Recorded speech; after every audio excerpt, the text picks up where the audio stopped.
नमस्कार।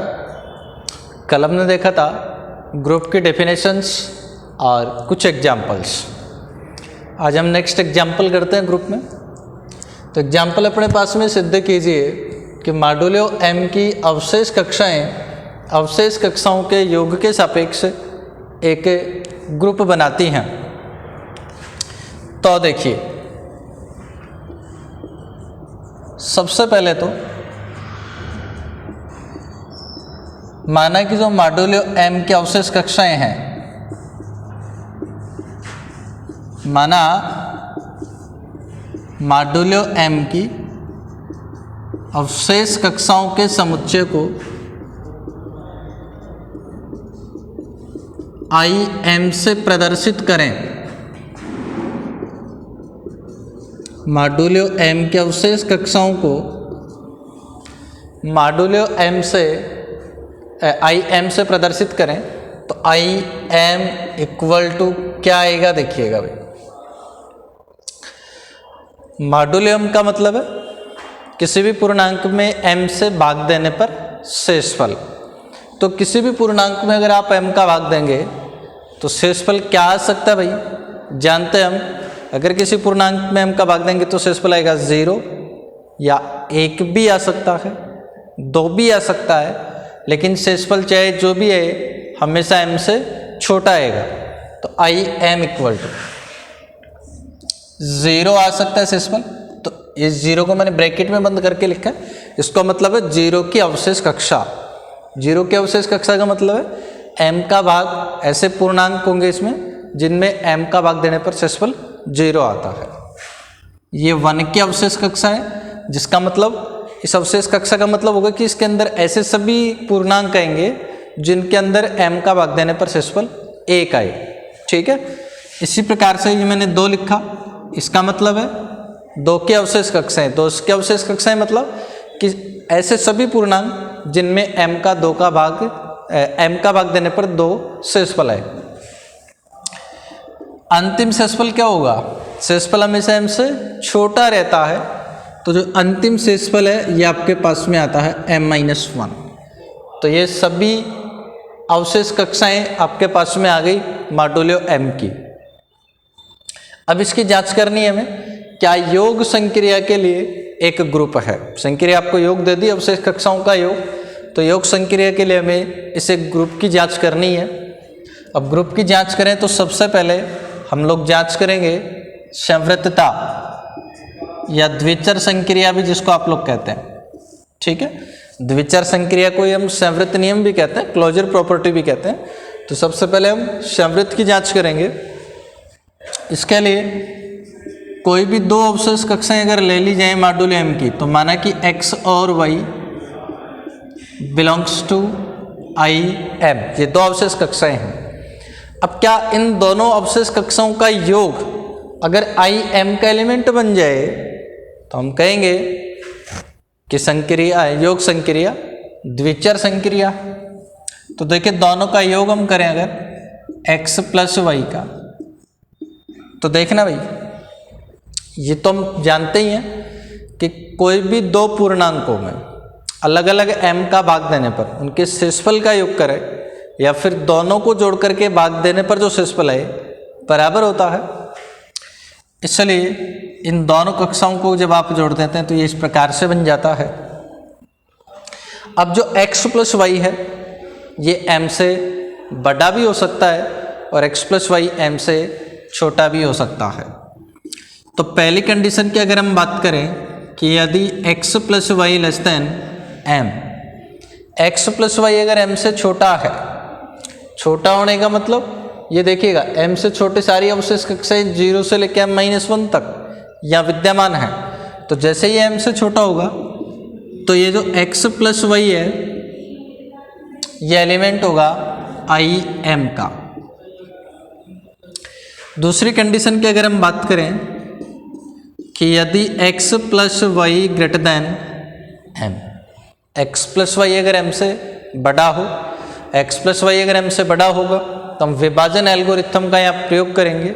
विभाजन एल्गोरिथम हम जानते हैं क्या भाई, x प्लस वाई बड़ा है m से, तो x प्लस वाई को हम m से डिवाइड कर सकते हैं।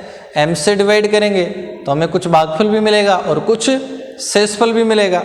माना कि भागफल है q और शेषफल है r, तब आप इसको कैसे लिखेंगे, x plus y equal to, जानते हैं ना हम, भाज्य इक्वल टू भाज्यक इंटू भागफल प्लस शेषफल होता है, तो भाज्य x प्लस वाई हो जाएगा। इस प्रकार से m से का भाग दे रहे हैं हम x प्लस वाई में, भागफल सपोज क्यों आ जाए, शेषफल r आ जाए तो x प्लस वाई बराबर एम क्यू प्लस r। ठीक है, इसलिए ये जो आपने अवशेष कक्षा लिखी थी अभी x प्लस वाई, इसको आप लिख दोगे एम क्यू प्लस आर, और अवशेष कक्षा तो शेषफल होता है ना, तो यहाँ जो शेषफल है वो कितना है, और यहाँ पर जो आर होगा वो भी देख लें एक बार। भाई भाग m का दिया है ना, तो जो शेष आर यहाँ पर शेषफल है, तो शेषफल आप जानते हैं मिनिमम तो क्या हो सकता है 0, मैक्सिमम m से छोटा, तो एम क्यू प्लस आर। अब यहाँ देखिए इसमें m का अगर भाग दे दिया जाए तो शेषफल क्या आएगा भाई, r, तो ये अवशेष कक्षा आ गई r की। r को आप देख सकते हैं m से छोटा है, r अगर m से छोटा है इसका मतलब ये एलिमेंट बन गया i m का। आपने देखा दोनों ही कंडीशन में x प्लस वाई एलिमेंट है i m का, और x प्लस वाई एलिमेंट है i m का, इसलिए हम कहेंगे कि अवशेष कक्षाओं का योग एक द्विचर संक्रिया है। इसलिए अवशेष कक्षाओं का योग एक द्विचर संक्रिया है। अवशेष कक्षाओं का योग एक द्विचर संक्रिया है। अब इसमें हम दूसरी कंडीशन की बात करेंगे, साचर्यता। साचर्यता, देखिए भाई साचर्यता की हम चर्चा करते हैं, तो कोई भी तीन अवशेष कक्षाएं हम ले लेते हैं, x, y और z। सपोज ये तीन कक्षाएं हैं i m से। अब साचर्यता की जांच करें हम लोग, तो x plus y plus z equal to, इन दोनों अवशेष कक्षाओं का जो योग है हम जानते हैं, ये योग आपके पास में इस प्रकार से हो जाता है x प्लस वाई और प्लस जेड। फिर इन दोनों अवशेष कक्षाओं को जब आप जोड़ते हैं तो इसको आप इस प्रकार से लिखते हैं x plus y plus z, और ये तो एक सामान्य योग है पूर्णांकों का, और हम जानते हैं पूर्णांकों का योग सदैव साचर्य होता है, इसलिए इसको आप इस प्रकार से लिखेंगे x plus y plus z. और अब देखिए इसमें एक अवशेष कक्षा हो गई y प्लस जेड की, एक हो गई x की, और दोनों का योग कर रखा आपने, तो हम इनको दोनों को अगर अलग अलग लिखना चाहें तो x plus y plus z equal to x plus y plus z. जो अवशेष कक्षा है ये भी दो कक्षाओं का योग है y और z का, इसको भी आप दोनों को अलग अलग करके लिख सकते हैं, तो जाएगा y प्लस जेड। अब देखिएगा ये आपके पास में बन गई साचर्य प्रॉपर्टी, बन गया ना साचर्य का प्रॉपर्टी, इसलिए हम कहेंगे कि अवशेष कक्षाओं का योग साचर्य होता है। इसलिए अवशेष कक्षाओं का योग, अवशेष कक्षाओं का योग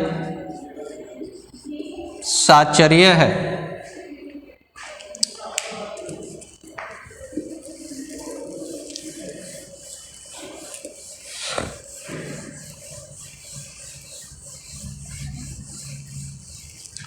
तीसरी कंडीशन की चर्चा करते हैं हम, तत्समकता।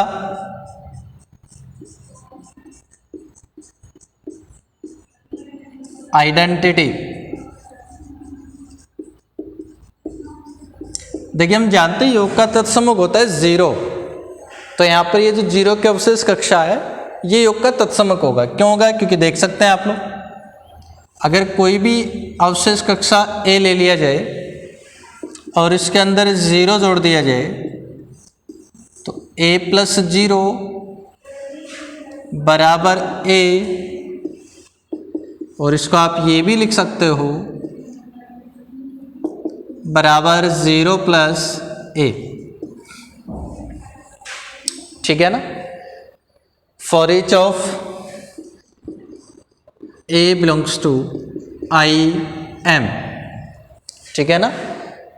a की अवशेष कक्षा प्लस 0 की अवशेष कक्षा, दोनों को जोड़ दिया, a की अवशेष कक्षा आ गई। इसी प्रकार 0 की अवशेष कक्षा, a की अवशेष कक्षा, दोनों को जोड़ा, a की अवशेष कक्षा आ गई। इसलिए 0 की जो अवशेष कक्षा है ये तत्समक है, इसलिए 0 तत्समक है। तो तत्समक भी आपको मिल गया। अब हम बात करते हैं प्रतिलोम की, इनवर्स की। देखिए प्रतिलोम कैसे देखेंगे आप लोग। भाई कोई भी अवशेष कक्षा A हो तब देखिएगा M माइनस है, ये भी तो IM का एलिमेंट ही बनेगा ना। A IM का एलिमेंट है, इसका मतलब A M से छोटा है। तो अगर M को M में से A घटा दिया जाए तो वो भी तो M से छोटा ही आएगा ना, तो ये भी एक इसका एलिमेंट बनेगा।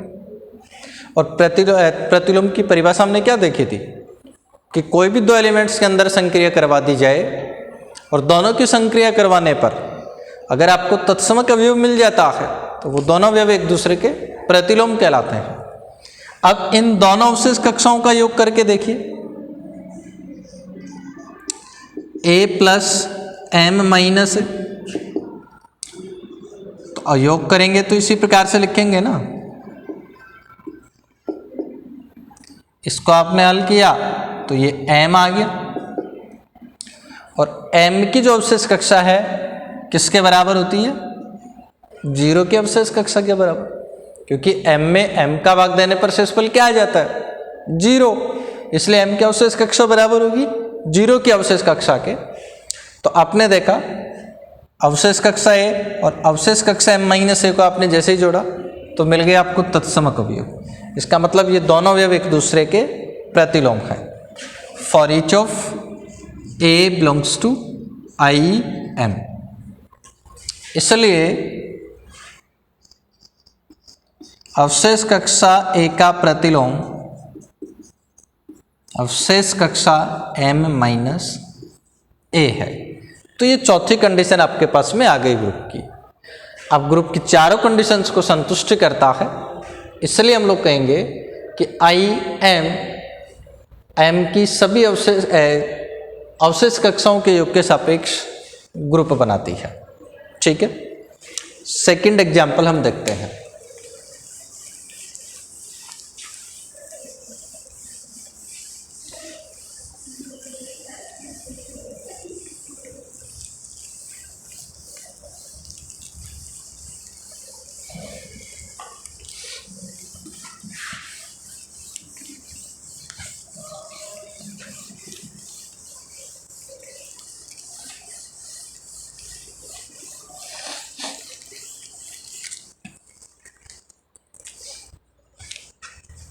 सेकेंड एग्जाम्पल हम देख रहे हैं।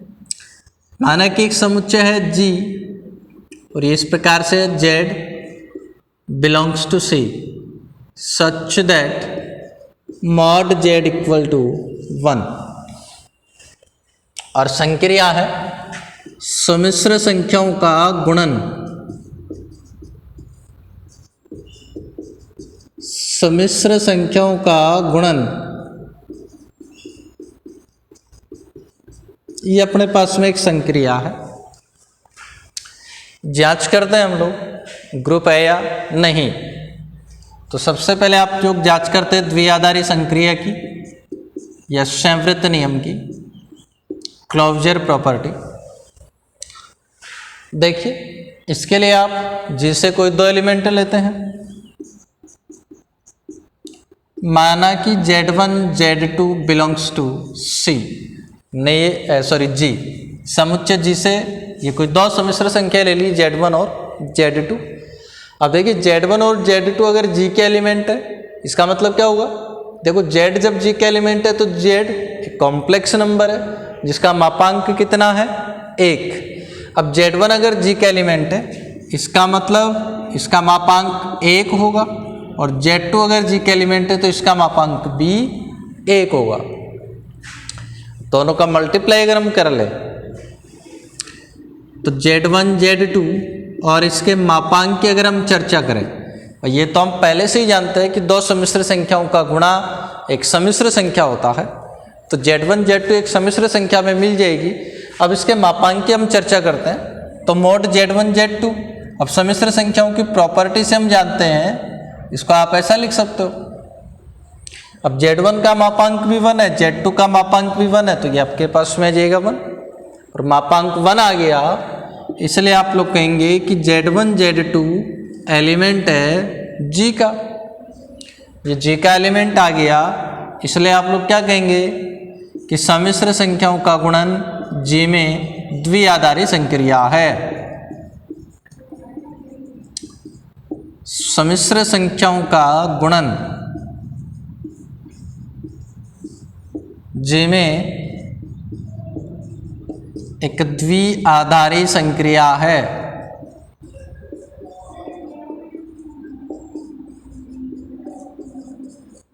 ठीक है भाई। दूसरी कंडीशन की हम जांच करते हैं, साचर्यता। इसमें हमें कुछ करना है नहीं, हम जानते हैं पहले से ही सम्मिश्र संख्याओं का गुणन सदैव साचर्य होता है। अब यहाँ मापांक 1 है तो क्या फर्क पड़ गया, है तो सम्मिश्र संख्या, तो हमेशा साचर्य होता है सम्मिश्र संख्याओं का गुणा। तो लिख दीजिए सम्मिश्र संख्याओं का गुणा सदैव साचर्य होता है।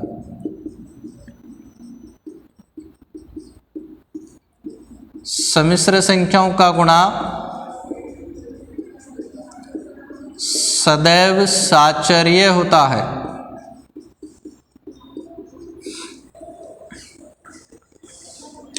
और तीसरी कंडीशन आपके पास में है तत्समकता, आइडेंटिटी। देखिए गुणा का तत्समक आप जानते हैं 1 होता है, तो 1 इसको मैं लिख सकता हूं 1 + 0 आयोटा एलिमेंट होगा ना G का, क्योंकि इसका मापांक कितना है 1, तत्समक है।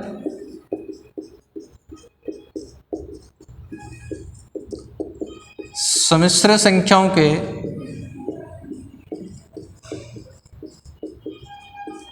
गुणन का तत्समक है। बात करते हैं हम प्रतिलोम की।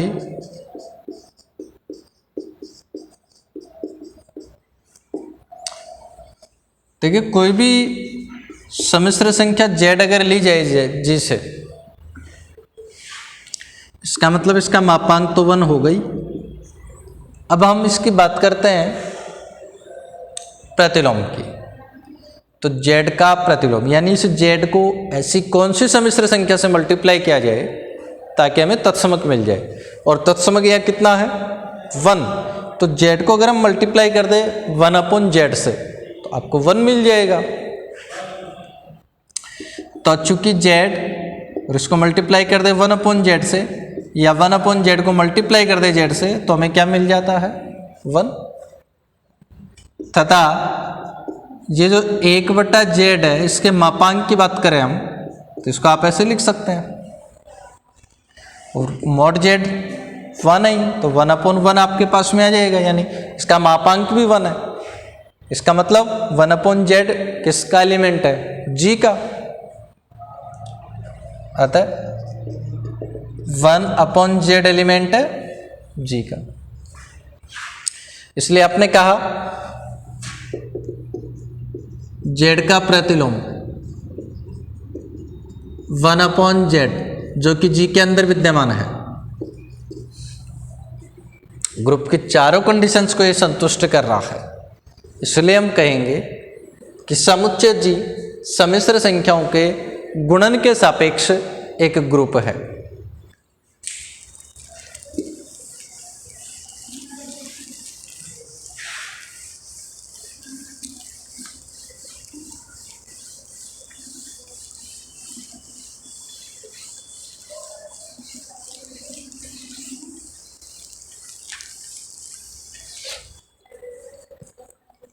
नेक्स्ट एक और क्वेश्चन हम देखते हैं। आपके पास में समुच्चय है Z, पूर्णांकों का समुच्चय,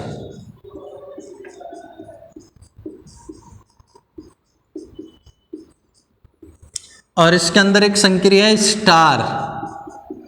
संक्रिया स्टार इस प्रकार से कि A star B equal to A plus B plus 1 for each of A B belongs to Z। तो हमें सिद्ध करना है कि संरचना Z स्टार एक आबेली ग्रुप है। तो आबेली ग्रुप की जांच करने के लिए सबसे पहले आप क्या करेंगे, द्विचर संक्रिया की जांच करेंगे, यानी श्यावृत्त नियम की जांच करेंगे। तो इसके लिए आप देखिएगा A और B कोई भी दो एलिमेंट लेंगे Z के, माना कि A B belongs to Z। अब A स्टार B करिए, A स्टार B आपको दिया हुआ है A प्लस B प्लस 1 है। इसका मतलब क्या हुआ भाई, अगर A और B दो पूर्णांक है तो हम जानते हैं दो पूर्णांकों का योग एक पूर्णांक होता है, तो A प्लस B पूर्णांक होगा और उसके अंदर एक जोड़ दिया जाए तब भी आपको पूर्णांक मिलेगा। तो belongs to Z। A star भी Z का एलिमेंट है, इसलिए स्टार द्विचर संक्रिया है।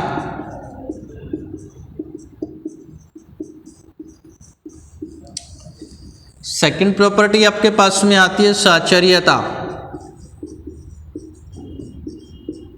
ठीक है भाई, देखिए साचर्यता के लिए आप तीन एलिमेंट ले लीजिए, A B C belongs to Z। अब देखिए एक बार हम कर रहे हैं A star B star C equal to, तो A स्टार, अब इसके अकॉर्डिंग अगर हम देखें तो B स्टार C आपके पास में बनेगा B plus C plus 1 equal to. अब इसको भी अगर आप सोल्व करेंगे तो देखिए A स्टार B बराबर था A प्लस B प्लस 1 के, तो यहाँ से आएगा A प्लस B का मतलब यहाँ बना B प्लस C प्लस 1 और फिर प्लस 1 था तो प्लस 1 और कर दीजिए, यानी आ गया A plus B plus C plus 2। दूसरा, अगर हम A star B star C अगर देखें तो A स्टार B आपने देखा A प्लस B प्लस 1 के बराबर है स्टार C इक्वल टू। अब फिर इनमें दोनों में संक्रिया करेंगे तो एक बार तो दोनों को जोड़ देंगे, जैसे A प्लस B किया तो A plus B plus 1 plus C और फिर प्लस 1 है तो यहाँ प्लस 1 करिए और इसको आप हल करिए तो A plus B plus C plus 2, दोनों को देखिए बराबर आ रहा है, इसलिए A star B star C equal to A star B star C, इसलिए स्टार साचर्य है। तो यह हमें मिल गया साचर्यता का कंडीशन। और तीसरा आप देखेंगे तत्समक आइडेंटिटी।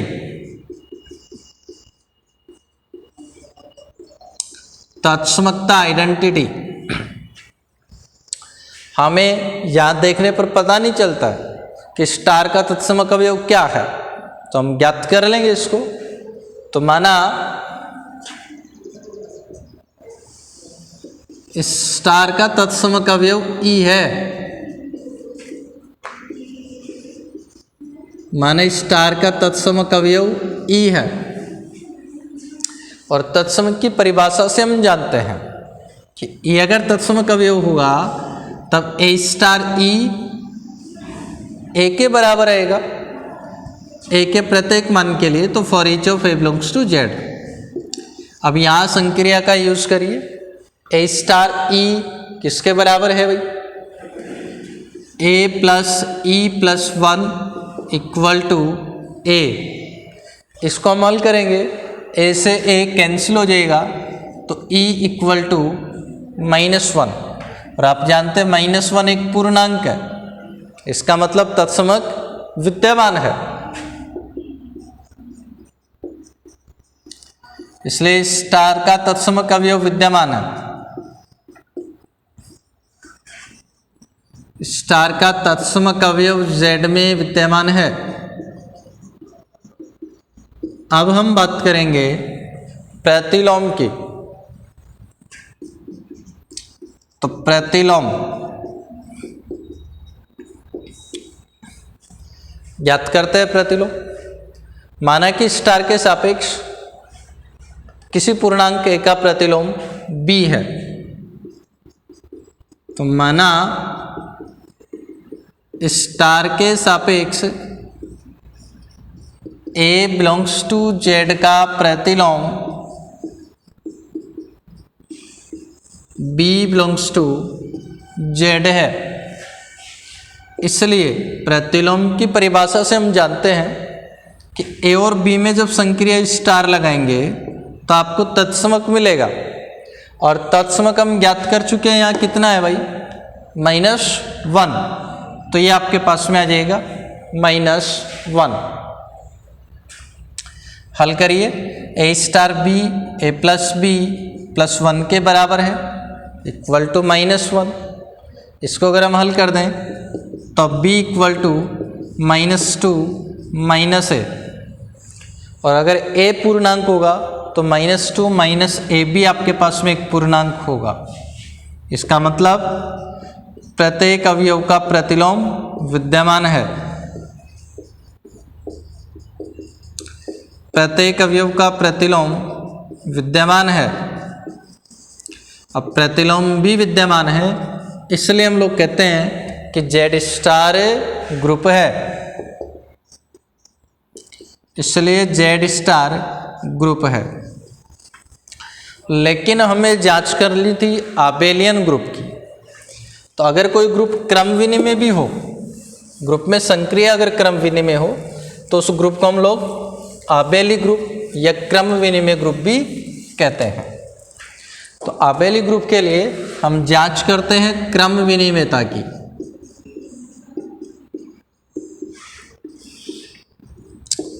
क्रम विनिमयता के लिए देखिएगा, A और B अगर Z के एलिमेंट है तो आप जानते हैं A star B equal to A plus B plus 1 है।